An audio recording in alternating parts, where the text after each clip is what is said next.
Last thing is meetings, ఫ్రెండ్స్తో కలవడం. ఇది ఒక చాలా బిగ్గెస్ట్ ఇష్యూ. 24 hours ఫ్రెండ్స్ పక్కనే ఉంటారు. అందరూ మన క్లాస్మేట్సే, చిన్నప్పటి నుంచి మనతో చదివిన వాళ్ళే. వాళ్ళకు నో చెప్పడం అంటే చాలా పెద్ద ప్రాబ్లం మనకి. ఎందుకంటే రివెంజ్లు తీర్చుకుంటారేమో అని భయం. రివెంజ్లు తీర్చుకుంటారేమో అని భయం.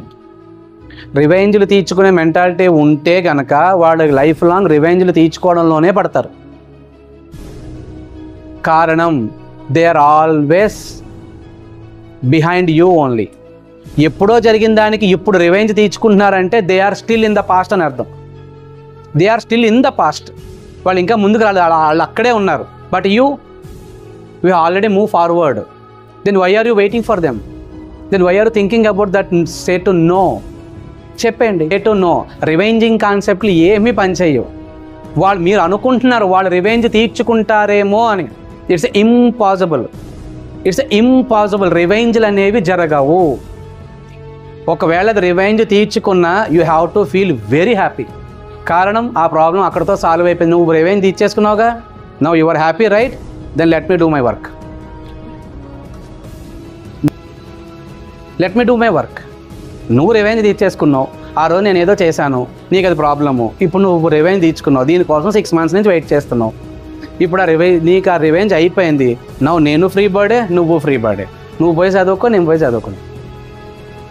వాళ్ళకి రివెంజే కావాలంటే ఇచ్చేయండి. కొంతమంది సారీలు ఎక్స్పెక్ట్ చేస్తారు, ఇమ్మీడియట్గా పాడేయండి.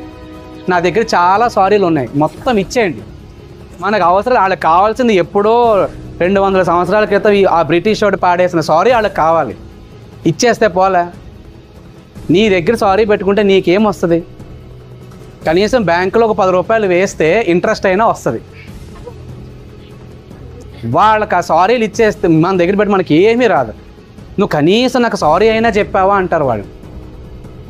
ఇవన్నీ బ్రెయిన్లో పెట్టుకోవడం వల్ల మీ టైం మేనేజ్మెంట్ మీకు జరగదు. When your brain is free, you can do what ever you want in your effective time. అందుకని మీకు ఎనిమీస్ ఉన్నారే అనుకో, వాళ్ళకి ఆఫర్లు ఇచ్చేయండి. ఈరోజు బంపర్ ఆఫర్ రన్ అవుతుంది, న్యూ ఇయర్, ఎవరెవరికి సారీలు కావాలో తీసుకోండి. 2025 నాకు బాగాలేదు అనే ఫీలింగ్ అని తీసేయండి బయటికి. మీరు అనుకున్నారుగా, దట్ ఈజ్ యువర్ టైం.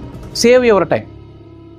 మీరు ఎంత టైంని సేవ్ చేసుకుంటే అంత యాక్యురేట్గా వర్క్ చేయగలరు. మీ వాల్యుబుల్ టైంని ఎప్పుడో జరిగిపోయిన ఒక ఇన్సిడెంట్ వల్ల, ఇంకొకరి వల్ల వాళ్ళు రివెంజ్ తీర్చుకుంటారేమో అని చెప్పి మీరు ఇప్పుడు ప్రజెంట్లో ఆలోచిస్తే హూ ఈజ్ ద లూజర్?